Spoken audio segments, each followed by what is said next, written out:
ano de 2020 iniciou-se com a notícia do aparecimento de um novo coronavírus zoonótico, que cruzou espécies para infectar populações humanas. Esse vírus, chamado provisoriamente de Covid-19, foi identificado pela primeira vez em Wuhan, na província de Hubei, na China, em pessoas expostas a um mercado de frutos do mar e animais vivos. A exemplo dos surtos causados por dois outros coronavírus respiratórios humanos que surgiram nas últimas 2 décadas, a SARS e a MERS, o novo Covid-19 causa doença respiratória potencialmente grave em alguns indivíduos. Após o relato das autoridades sanitárias da China de milhares de casos confirmados e centenas de mortes atribuídas ao novo Covid-19, assim como detecção de casos em diversos países, acometendo principalmente adultos acima de 60 anos e portadores de comorbidades, a Organização Mundial da Saúde declarou, em 30 de janeiro de 2020, o surto como sendo uma emergência de saúde pública de importância internacional. Após os primeiros casos em território chinês, que até então pareciam ser esporádicos, em 21 de fevereiro de 2020, a Itália testa e constata seu primeiro diagnóstico para Covid-19. Com um crescimento assombroso nos números, vários casos foram registrados nas regiões da Lombardia e Vêneto.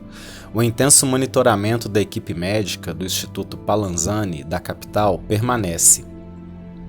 A situação na província de Lodi e Pádua parece ser mais preocupante por apresentar também altos índices de contágio.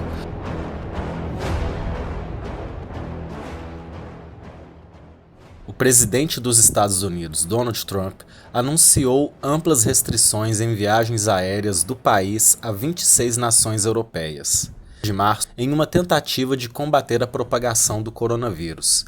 A proibição se aplicara a viajantes de países membros do Espaço de Viagem Sem Fronteiras de Schengen, na Europa.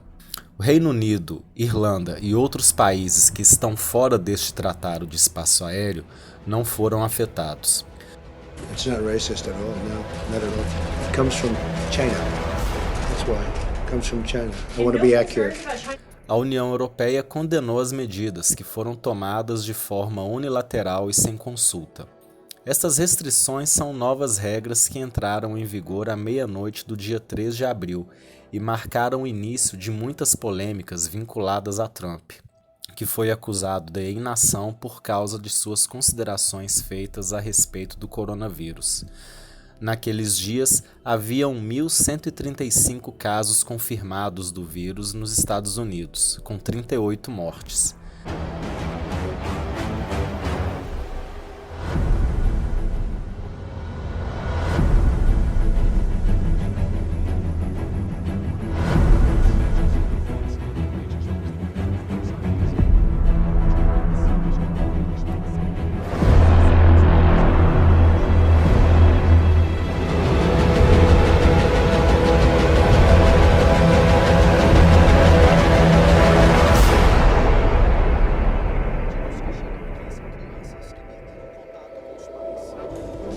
O primeiro caso de Covid-19 registrado no Brasil levou o governo... Essa subida rápida vai durar o mês de abril, o mês de maio e o mês de junho.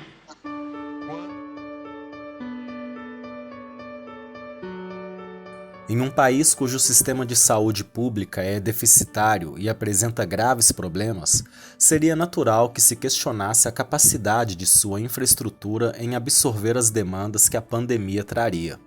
Seguindo as orientações da ONU, o Brasil acatou a conduta do distanciamento, do confinamento social como medida que viesse evitar a célere disseminação do vírus, provocando o achatamento da curva de contágio da doença. Assim como as demais cidades da região metropolitana de BH, Contagem adotara medidas de prevenção e combate ao novo coronavírus no início de fevereiro, quando o governo federal sancionou a lei que postulava regras para a chegada dos brasileiros que se encontravam em Wuhan.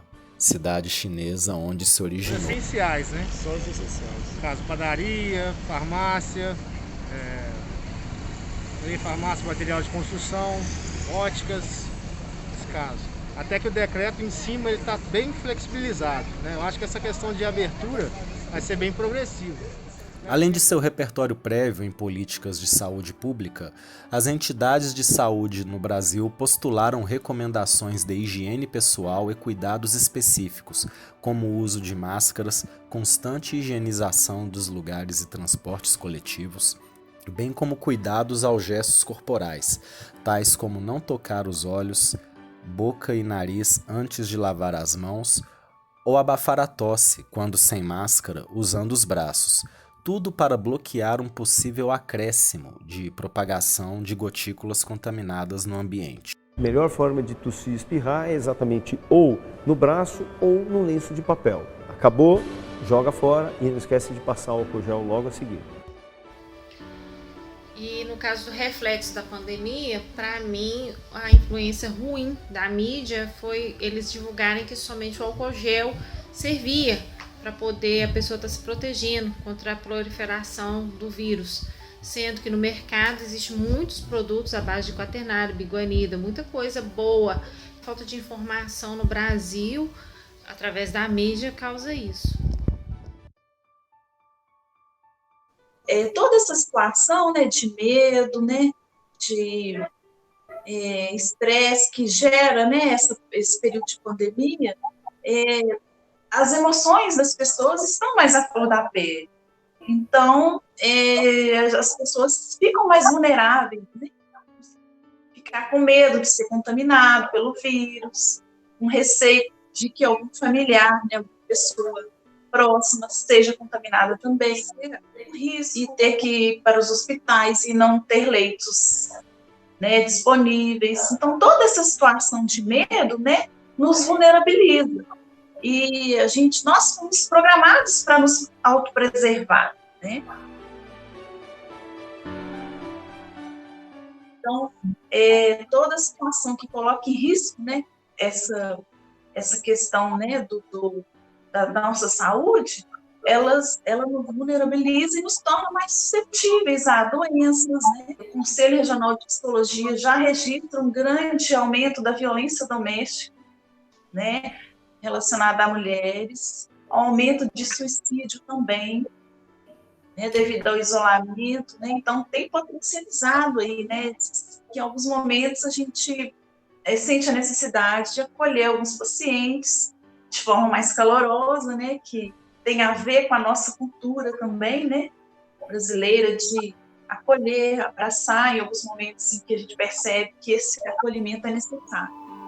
Estamos fazendo como as autoridades estão mandando, ficar em casa,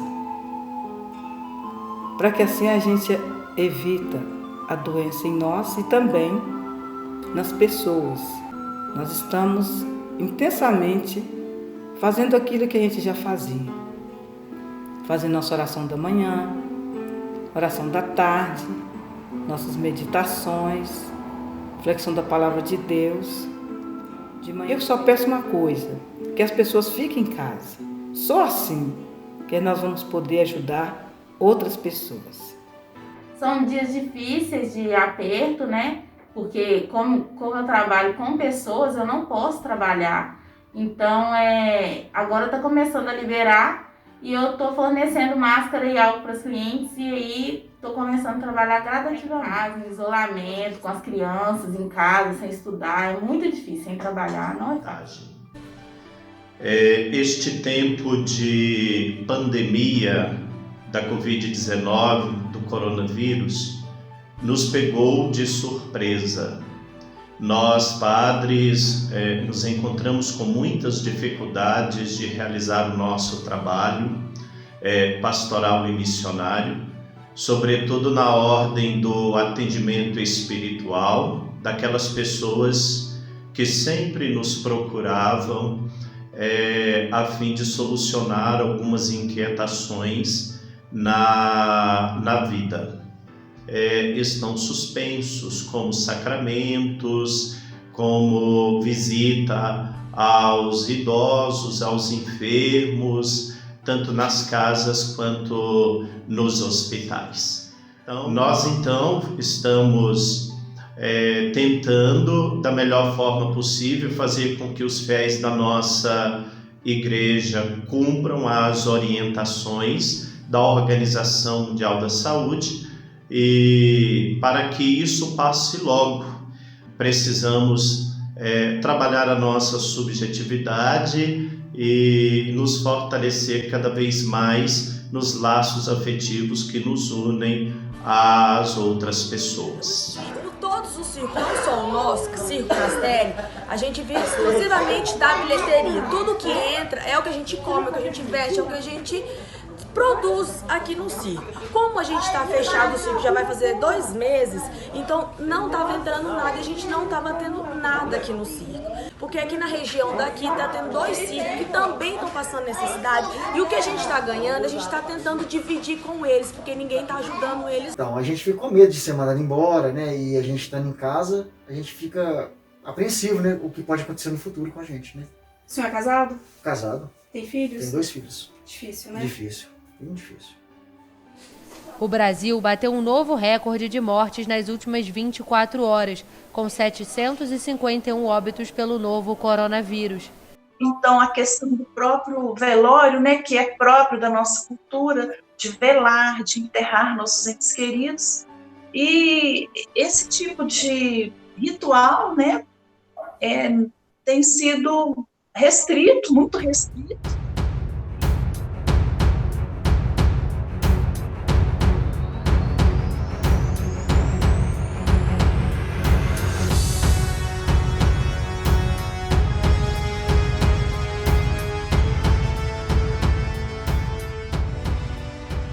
Fui questionado sobre a questão da banalização dos números de mortos nesse período de Covid-19 no Brasil.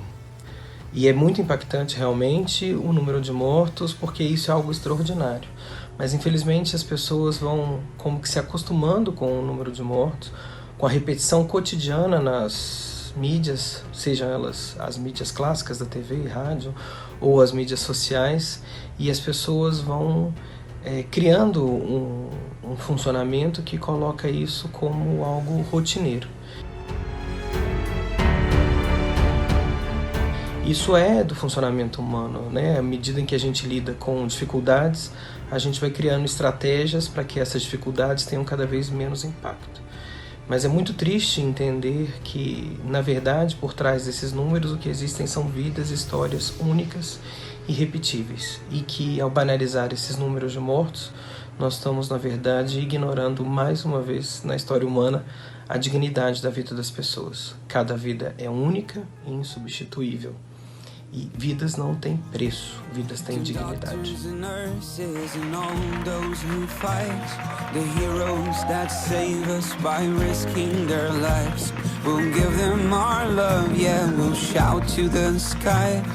Brothers and sisters, we're here by your side.